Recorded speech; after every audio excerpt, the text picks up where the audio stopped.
Okay, so the illustration I'm working on today is from my coloring book, Moonlight Dreams.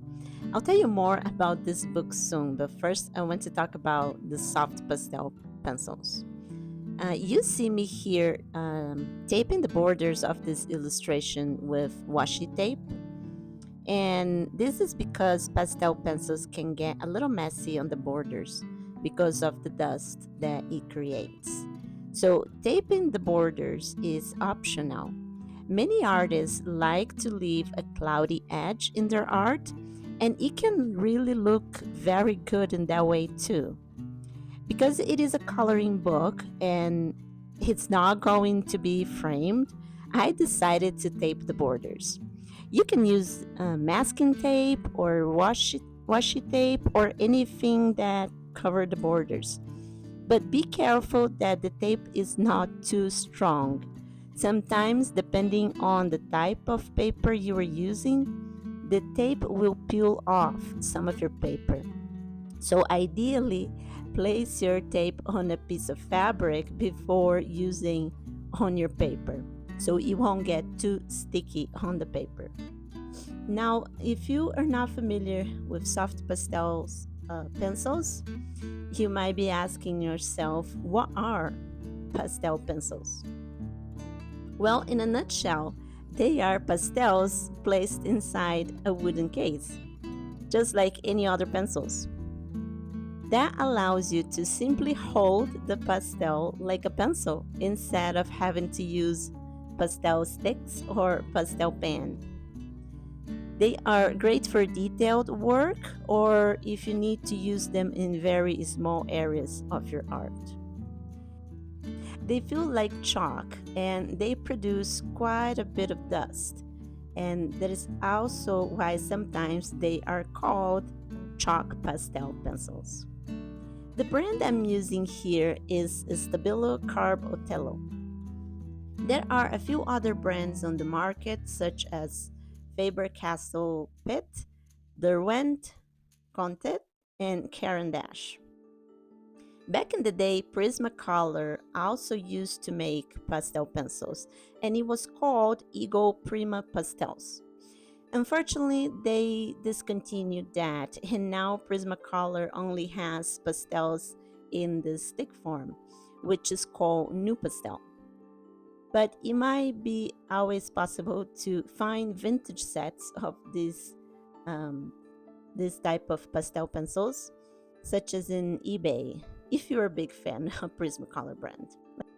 I am so lucky to actually own a vintage set of the Carb-Othello, in addition to a new box of the modern Stabilo Carb-Othello. My husband bought this vintage set of Carb-Othello pencils at a secondhand store. They are not in their original box. The design of this vintage pencil is different than the modern one that is currently on the market. They are much thicker and very smooth, or should I say soft. I absolutely love them. I prefer the vintage one over the modern ones because the new ones are not so smooth or so soft.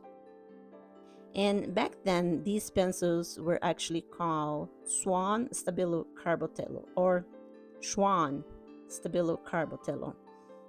But either way, it appears to me that over the years, their product has changed a bit. And I am not necessarily saying that the quality went down, but it is just that it is different now. I mean, who knows? Maybe it changed to comply with new safety rules, I guess. Perhaps vintage pastel pencils were a lot more toxic back then. But I really like these pencils in their older form. By the way, I will talk a little more about toxics soon. So anyway, I have tried a vintage Contet and a vintage Eagle Prisma Pastel. They both seem to behave in a similar way to the modern Stabilo Carb-Othello, which is fine. I have not yet tried Faber-Castell, Derwent, or Caran d'Ache, but I hope to try those brands at some point. There are many techniques to work with pastel pencils. My preferred technique is to just simply color my subject and then use a Q-tip to smooth them up on the paper. This is also how I like to blend pastel pencils. I just color the area with 2 or 3 tones and blend the colors with the Q-tip. You could also use a cotton ball or a little makeup pad. You can also buy art makeup sponges in various shapes that might give different looks for your artwork. In addition to these blending tools, there is also the stump. Those are great for very small areas or detailed work. Most of the time, I just use the Q-tip. This is what I usually have at home, and it serves multiple purposes. Usually, I'm pretty satisfied with using only Q-tips, lots of them.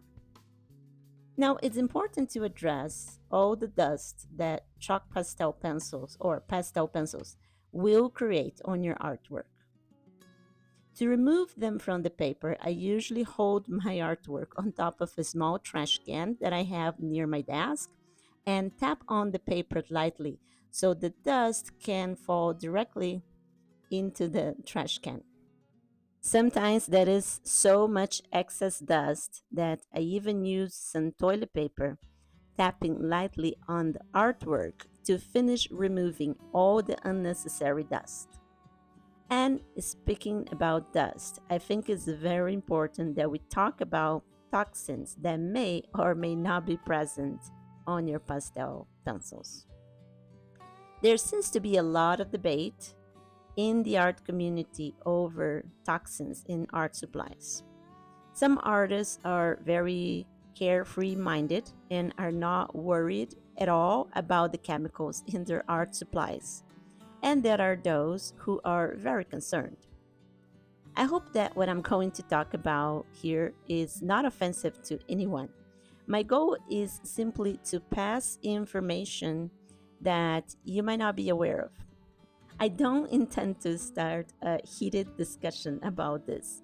So if you disagree about anything I'm going to say, feel free to express your opinion on the comments section, but please be respectful. So anyway, at the Stabilo website, there is a section of questions and answers about everything and including the amount of toxins in the products. But it does not specifically talk about how toxic their pastel pencils can be. When the pastel pencils are shipped and sold here in the US, they come with the Prop 65 warning label in the back of the box, stating the following. This product can expose you to chemicals including titanium dioxide, which is known to the state of California to cause cancer. With that said, I believe that when using any product that contains any levels of chemicals, we should always approach with caution. Not only art supplies, but also makeup, perfumes, cleaning supplies, and so many other things in our environment. We are constantly surrounded by chemicals, and there is not a lot of transparency on their risks to our health. So even if a product is described as non-toxic, I think that inhaling or ingesting pastel dust is probably not good for our health. So I think that there are many steps that we can take to minimize our exposure to toxins, and it is not all that difficult to do it. So I'm going to list here a few things that you can do while drawing or painting to protect yourself. So number one, avoid directly blowing on your pastel artwork. It is safer to just gently tap your artwork over a trash can to get rid of the excess pastel dust. Don't use fans directly aimed on your pastel work. If possible, use a combination of pastels and other mediums in your art. This is what I'm doing here. So technically, this is actually a mixed media artwork. Blend pastels carefully and slowly to avoid sending too much pastel dust into the air. Routine cleaning. Use a damp paper towel to remove pastel from your work area.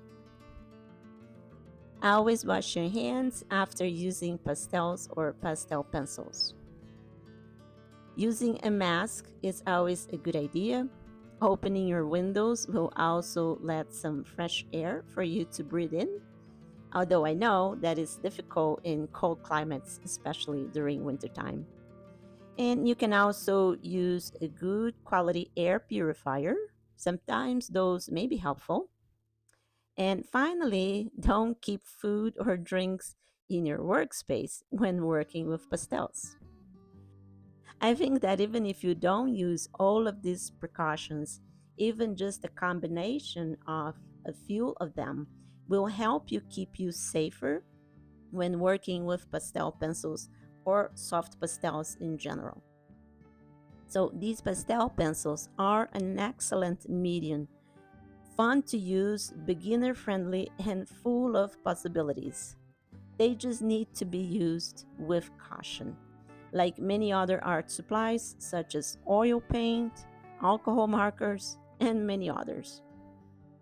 You saw me here using these pastel pencils as a coloring tool, but they can also be used as your primary drawing tool. In other words, you can do your entire artwork with them. You can also sketch with them. And the Stabilo Carb-Othello can also be used with water. I haven't tried this way yet, but I think it sounds fun. You can also use pastel pencils on various types of paper, and you will get different results depending on how much texture your paper has.